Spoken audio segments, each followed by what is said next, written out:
اللہ الرحمن الرحیم۔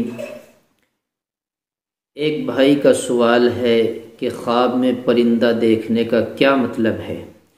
علامہ ابن سیرین رحمۃ اللہ علیہ فرماتے ہیں کہ اگر کوئی شخص خواب میں دیکھتا ہے کہ پرندہ اس کے ہاتھ سے اڑ گیا اور پھر اس نے پکڑ لیا تو اس کی مراد پوری ہوگی، اس کی ضرورت پوری ہوگی، اس کی حاجت پوری ہوگی، جو اس نے دل میں چاہا ہے، جو تمنا کی ہے، جس چیز کی آرزو کی ہے، اللہ تبارک و تعالی اس کو پورا کرے گا۔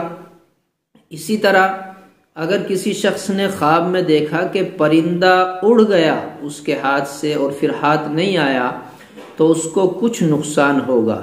اس کے لیے اللہ تبارک و تعالی سے توبہ استغفار کرے، معافی تلافی کرے، گناہوں پہ شرمندہ ہو اور مال حلال کمانے کی فکر کرے۔